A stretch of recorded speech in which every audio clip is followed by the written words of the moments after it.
Bismillah. Assalamualaikum warahmatullahi wabarakatuh. Alhamdulillahi ala ihsanih wa syukru lahu ala taufiqihi wa amtinanih wa asyhadu an la ilaha illallah ta'ziman li sya'nih wa asyhadu anna Muhammadan abduhu wa rasuluhu ad-da'i ila ridwanih. Wassalatu wassalamu ala Rasulillah wa ala alihi wa ashabihi wa azwajihi wa abnaihi wa tabi'in wa man tabi'ahum bi ihsanin ila yaumiddin wa sallama tasliman katsira, amma ba'd. Ahibbati fillah, alhamdulillah, segala puji bagi Allah Subhanahu wa taala yang hingga saat ini masih memberikan kita nikmat berada di atas agama Islam, terutama nikmat di atas sunnah Nabi sallallahu alaihi wasallam. Karena dengan nikmat Allah Subhanahu wa taala kita dikumpulkan oleh Allah Subhanahu wa taala dalam majelis ilmu di bawah naungan-naungan para malaikat Allah Subhanahu wa taala yang ridho terhadap apa yang kita lakukan.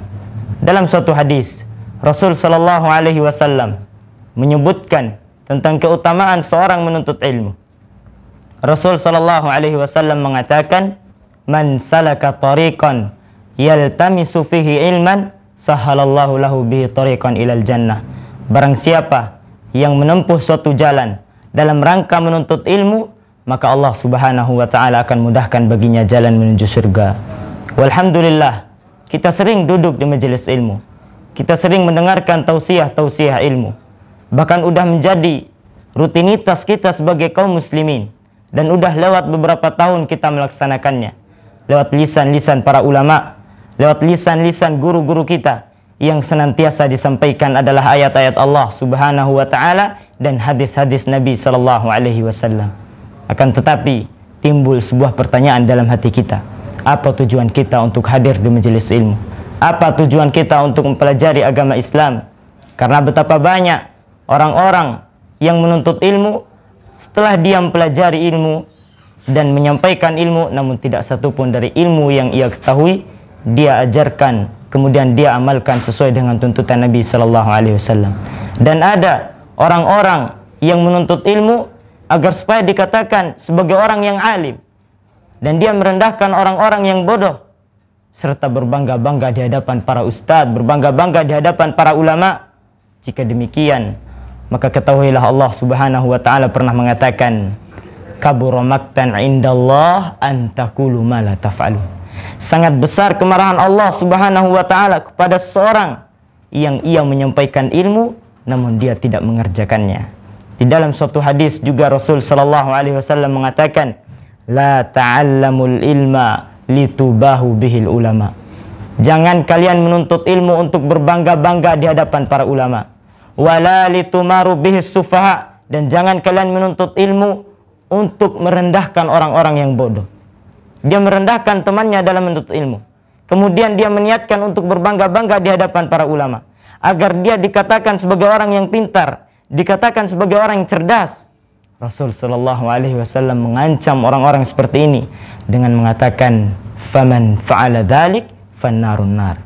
Barang siapa yang memiliki niat seperti itu, maka tempatnya adalah di neraka Allah Subhanahu wa taala.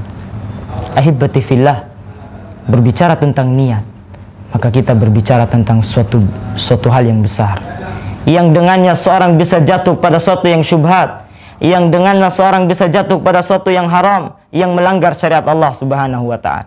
Banyak kita jumpai orang-orang di awal salatnya dia niatkan, mungkin dia niatkan untuk Allah Subhanahu wa taala. Dia murnikan murnikan niatnya untuk Allah Subhanahu wa taala.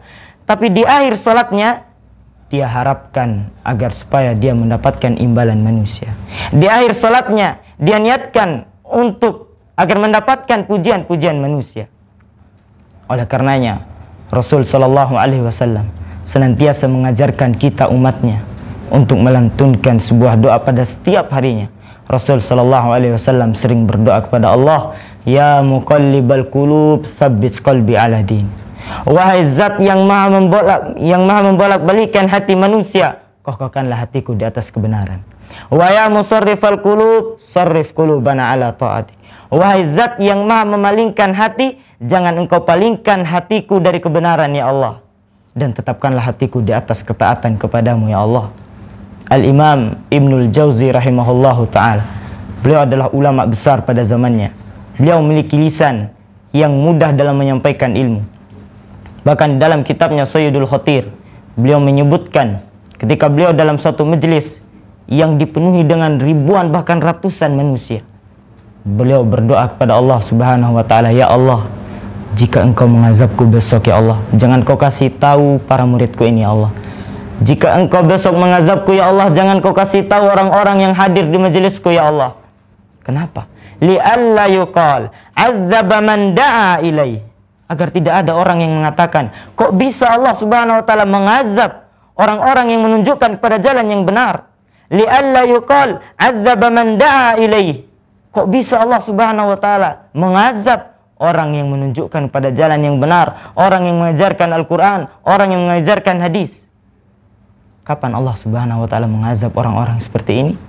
Ketika dia niatkan dalam menyampaikan ilmunya bukan karena Allah Subhanahu wa ta'ala, melainkan mengharapkan pujian-pujian manusia. Jikalau demikiannya, para ulama takut akan tergelincirnya hati mereka dari kesesatan. Mereka takut dari apa? Berpalingnya hati mereka dari ketaatan kepada Allah, dari niat yang benar, dari niat yang jujur. Bagaimana dengan kita yang hidup di penghujung akhir zaman ini, jemaah? Kita hidup di tengah-tengah orang-orang yang sorenya mereka kufur kepada Allah dan malam harinya mereka beribadah kepada Allah. Bisa jadi pada malam harinya mereka kufur kepada Allah, melakukan kemaksiatan kepada Allah, dan pada siang harinya mereka kembali bertobat kepada Allah. Inilah yang kita saksikan.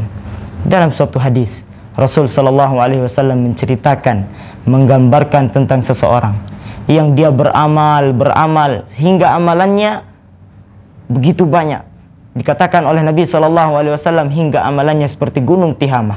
Demikian dalam hadis disebutkan. Akan tetapi di akhirat nanti Allah Subhanahu wa ta'ala menjadikan amalannya haba'an manthura.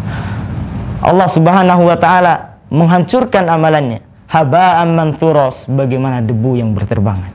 Kemudian salah seorang sahabat, yaitu Thauban radhiyallahu an, menanyakan kepada Rasul sallallahu alaihi wasallam, ya Rasulullah, sifhum lana ya Rasulullah.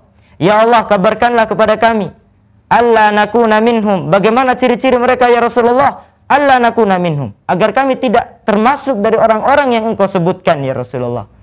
Wa nahnu la na'lam, sedangkan kami tidak menyadarinya wahai Rasulullah. Kemudian Rasul sallallahu alaihi wasallam menjawab, mereka adalah orang-orang seperti kalian. Mereka rajin pada siang harinya, mereka beribadah kepada Allah Subhanahu wa ta'ala pada malam harinya, pada siang harinya mereka berpuasa kepada Allah.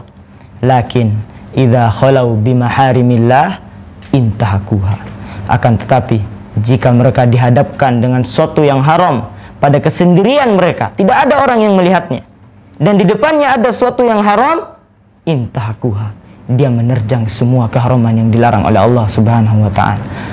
Ma'asyiral muslimin rahimani wa rahimakumullah, semoga Allah Subhanahu wa ta'ala menjaga hati kita, mengokohkan hati kita berada di atas sunnah Rasul sallallahu alaihi wasallam. Oleh karenanya di akhir zaman ini kita senantiasa mendoakan sebagaimana yang Rasul sallallahu alaihi wasallam ajarkan. Semoga kita termasuk orang-orang yang dilindungi oleh Allah Subhanahu wa ta'ala. Mungkin ini saja yang dapat kita sampaikan. Jika ada kebenaran maka itu datangnya dari Allah Subhanahu wa ta'ala, dan jika ada kesalahan maka Allah dan Rasulnya berlepas diri dari kesalahan. Wabillahi taufiq wal hidayah. Wassalamualaikum warahmatullahi wabarakatuh.